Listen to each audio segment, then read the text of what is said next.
ایک شخص اللہ کے نبی صلی اللہ علیہ وسلم نے بیان فرمایا قتل کر دیے. کتنا بڑا گناہ ہے قتل کرنا.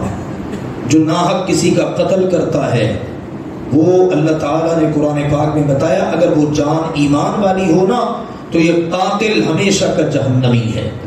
اس پر اللہ کا غضب ہوتا ہے, اللہ کی لعنت برستی ہے. اب اس نے قتل کر دیے, ایک دو نہیں 99 قتل. لیکن جب قسمت بدلنے پر آئے 99 قتل کر دیے, اب تڑپ رہا ہے بڑی غلطی ہو گئی, بڑی بدماشی کی, بہت جناب اللہ کی مخلوق کو میں نے ستایا. ان 99 مقتولوں کے بیچاروں کے ورثاء کا پتہ نہیں کیا حال ہوگا. اب یہ تڑپ رہا ہے, لوگوں سے پوچھ رہا ہے یار کسی عالم کے بارے میں بتاؤ, کوئی عالم مجھے بتاؤ, میں اس سے ملنا چاہتا ہوں. لوگوں نے کہا ہاں جناب ہے ایک عالم صاحب, ہر وقت حجرے میں بند رہتے ہیں, اللہ اللہ کرتے ہیں, بس نکلتے ہیں عبادت کرواتے ہیں, پادری صاحب ہیں, اللہ کے بڑے قریب ہیں. جا کے اس سے ملا, حضرت 99 قتل ہو گئے. اب آ کے ضمیر نے ملامت کی ہے, اب آ گیا ہوں, مجھے یہ بتائیے حل لی من توبہ, کوئی میرے لیے توبہ کا رستہ ہے؟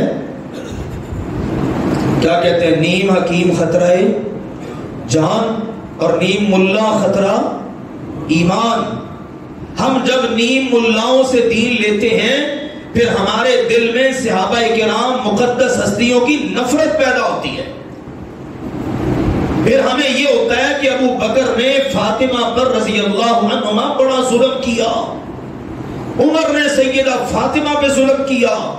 وہ عظیم المرتبت ہستیاں کہ جنہوں نے اپنی جان ہتھیلی پر رکھ کر فاطمہ رضی اللہ تعالی عنہا کے ابا محترم کی اس قدر پاسداری کی, معاذ اللہ ثم معاذ اللہ, تم نے ان کو ایسا سمجھ لیا کہ وہ بعد میں یہ ظلم ڈھائیں گے. یہ خطرناک نتیجہ ہے نیم ملاؤں کا.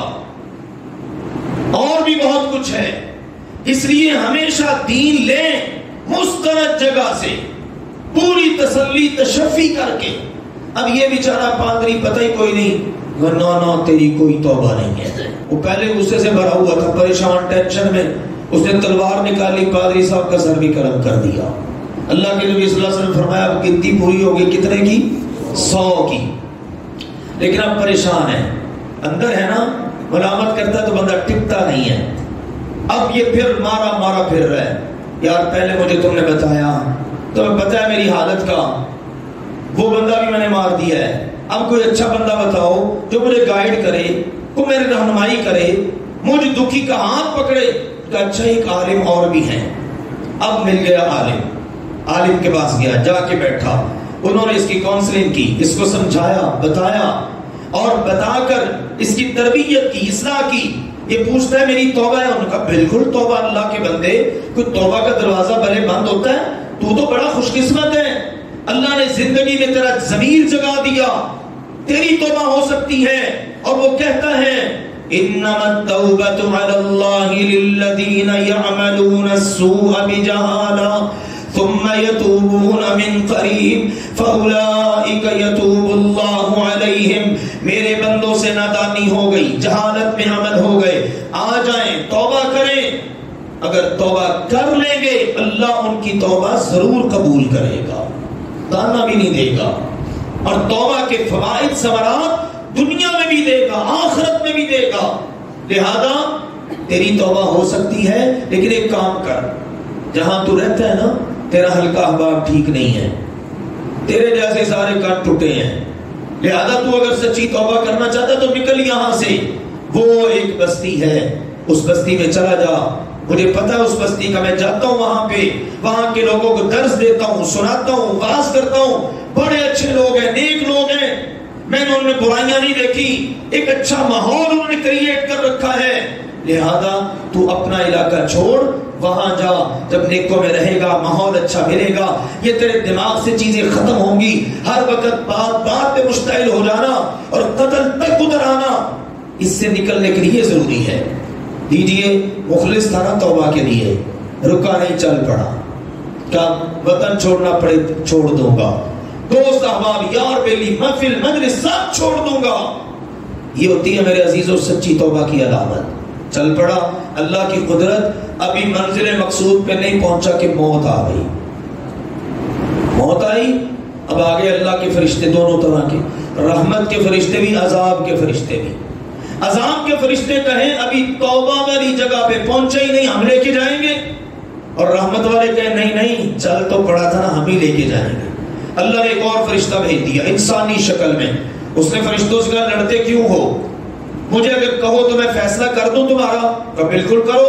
اس نے کہا قیسو بین الارضین، یہ دونوں طرف کی زمین کو ماپ لو، جدھر کی زمین کم بڑھ جائے نا ادھر والے لے جائیں۔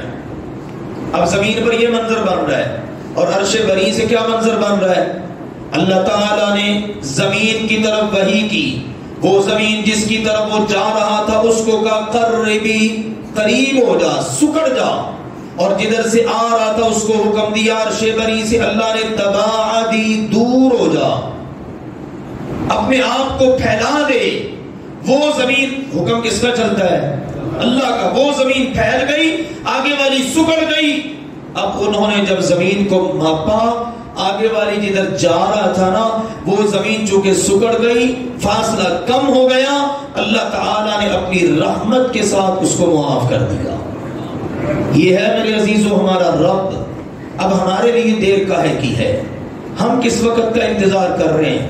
ابھی آپ نے سورہ زمر کی ابتدا میں آیات سنی نا، انیبوا الی ربکم واسلموا لہ من قبل ان یأتیکم العذاب ثم لا تنصرون۔ ہمارے رب کا پیارا قرآن بتا رہا ہے رجوع کر لو، توبہ کر لو، سر تسلیم خم کر لو اپنے رب کی طرف، قبل اس کے کہ تم پر عذاب آئے، موت آئے۔